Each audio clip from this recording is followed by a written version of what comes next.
Good morning, everybody, and welcome back to our class. I'm so happy to be here with you on this sort of rainy morning.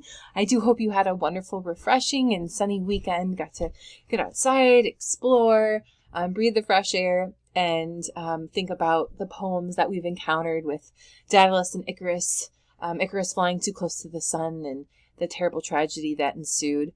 I hope you found my announcement last week that sort of detailed some of the highlights from our conversations. Of course, not all of the highlights, because there were amazing conversations, notes about rhythm, notes about rhyme, notes about detail in the painting, and sort of larger shapes that the stanzas and poems were configuring. And so I wanted to just include a few representative examples, but would love for you to kind of revisit some of those conversations. It took me a long time to sort of read through, and I'm sure the same for you, all of the conversations that were happening, in addition to spending a good amount of time just sitting with the poems, thinking about how they are acting as ekphrastic arguments about Peter Bruegel's painting, Landscape with the Fall of Icarus. Thinking, for example, about the titles themselves. Why these titles? Why is William Carlos Williams duplicating his title exactly from Peter Bruegel's painting? Auden's using his reference point as the place where he encountered the painting, and so how does that change our sort of view and our first encounter with his poem? So to 20th century poets writing about a 15th century painting, I think is really fascinating, specifically about a classical myth from Ovid's Metamorphoses. So we're really kind of running the gamut in terms of the historical, the medieval, and the modern. And we're going to continue that kind of a shape this week as we begin something, I think, again, pretty ambitious, which is to look at something near and dear to my heart, Chaucer's Canterbury Tales, alongside a spoken word poet, Patience Agbabi, who sort of rewrites and re-encounters Chaucer's Canterbury Tales and reinvents it for a 21st century audience. One other small note is I wanted to thank T. Smith for sharing her poem with us, Angelic Dust. I shared that with us on our calendar here and also on my Wednesday email. I'll usually send you emails on Wednesdays and Fridays, so always watch for those.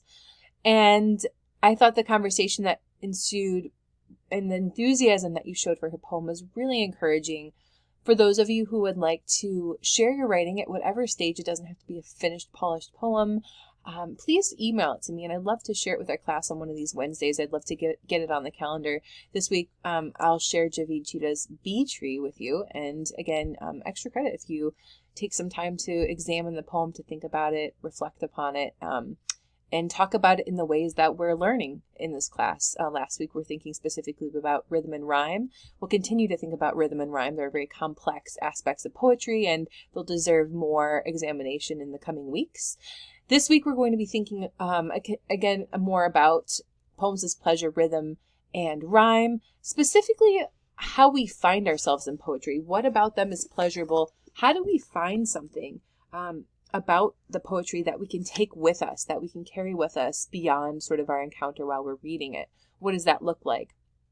Geoffrey Chaucer was writing in the 14th century of medieval England and had so many different kinds of influences. I've taken, a semester just examining the Canterbury Tales. So we're only going to be able to scratch the surface today, but I think it's really exciting and really important that, quote unquote, old literature, medieval literature, for example, deserves to have some kind of revisitation, some kind of a contemporary examination, because there's lots of things that we can learn, lots of things that we can understand about ourselves, about our humanity, things that we share, both past and present.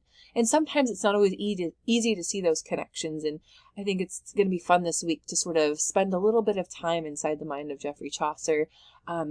Also, Patience Agbabi, who is doing a wonderful job of making the poetry her own. She's a spoken word poet. She's going to read part of her poetry to you. She's going to perform part of her poetry to you. And it's based on her making the Canterbury Tales her own in the 21st century. I got the chance to meet Patience Agbabi when I was in London.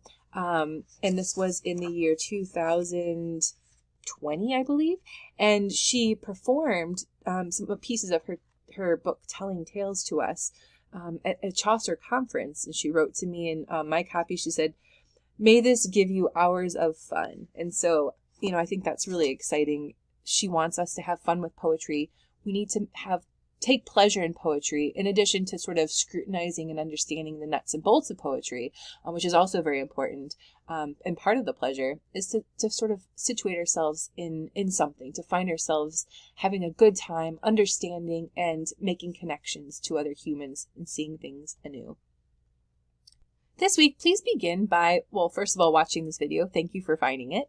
And 2, by listening to my short lecture on finding yourself. It's just a few quick words on pleasure in poetry. And I used the same slide deck that I did last week, but you'll notice that I'm just starting on slide 13. So you can kind of fast forward. You'll also know, and I mentioned in my recording, that I've added a couple quick things for fun.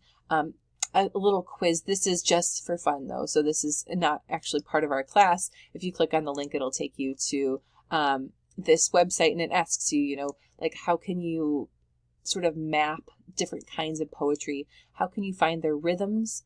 How can you find their meters? And how would you describe those? And we're going to continue to work on these things in the coming weeks. You don't have to become expert at them, but I just want you to get the opportunity to test that out if you so choose. And remember thinking about the different kinds of meters, the number of feet in a line, the number of beats in a line, for example, and what those beats look like. I added some arrows here, rising rhymes versus falling rhythms.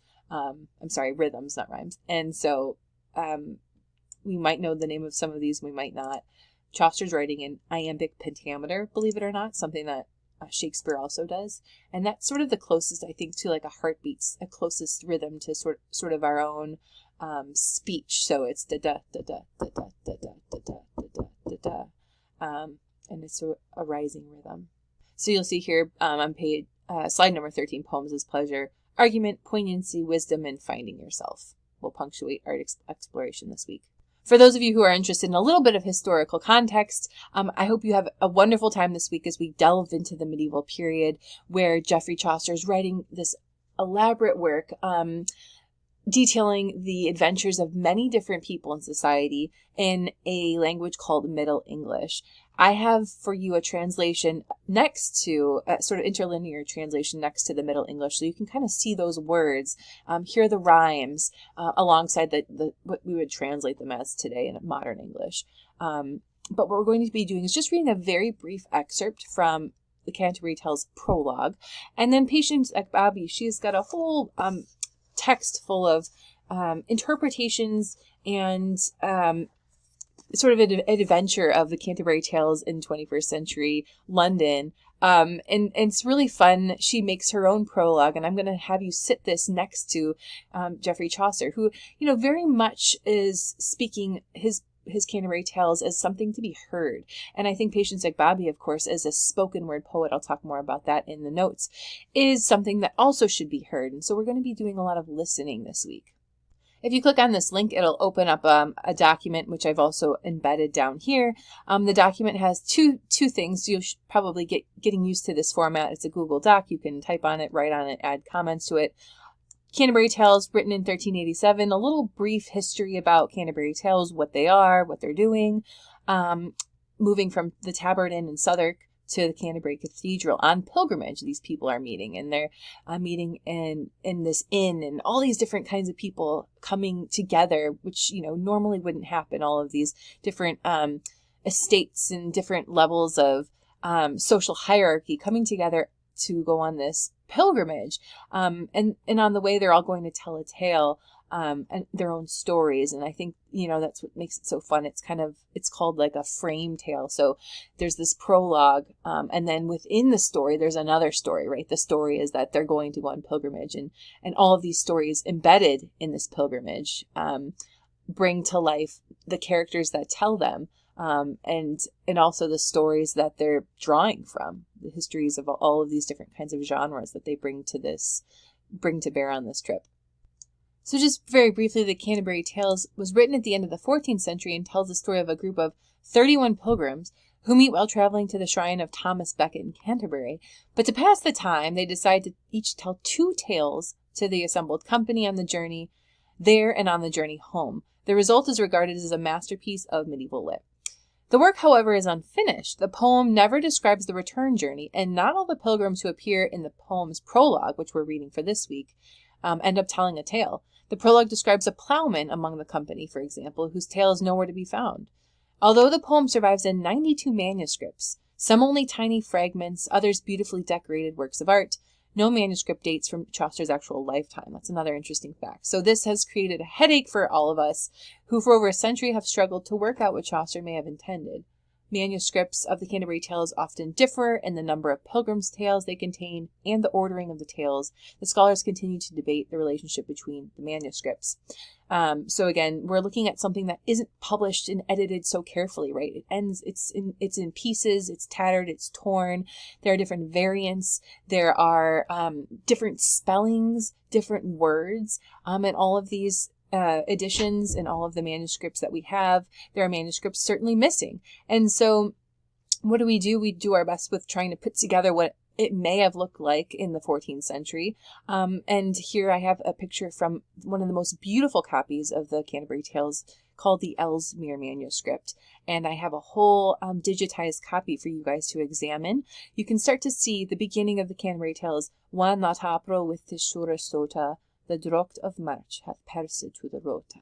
And so written in Middle English, you can learn more about that. I have lots of links for those of you who want to kind of learn more about Middle English or more about the manuscript history. I have some contextual notes here. You do not have to look at those, though. What I do want you to look at is the actual poem itself, which I've made into a Google Doc right here. And you can start reading it. Here is above is the Middle English, and below is the sort of modern English translation. I also have a recording of the first 42 lines, written, an audio recording, not read by me, by the Chaucer meta page. And if you want to listen along to the first 42 lines, I encourage you to do so. So yes, this poem was written hundreds of years ago, but I want you to read through it and enjoy it. Notice any rhymes, any kind of metrical things happening with the poem, any specific kinds of language that you're finding interesting. And I want you to find yourself in the poem. As you're reading through here, I want you to find a selection of 5 to 10 lines. There are lots of descriptions of the different pilgrims, and so is there a particular pilgrim you identify with? I want you to find that pilgrim and or that spot in the poetry, and I want you to copy that and paste that. We're going to build out a new portfolio page this week to add to your About Me page. You're going to have a new page on your Google site. You can click here and I'll explain how to add a new page to the already existing Google site you've created. And I want you to duplicate a short 5 to 10 line passage into your new page on your Google site and share what you felt and thought about as you read through Chaucer's general prologue and that specific passage. What aspects of the poem, its structure, images, argument, generated those feelings and those thoughts. Also explore this Ellesmere manuscript that this poem, one of the manuscripts that this poem exists in, and take a screenshot or a copy of one of the pages that you thought was sort of beautifully illustrated or included some of the text of your poem on it if you're able to make that out, which I think you'll absolutely be able to do.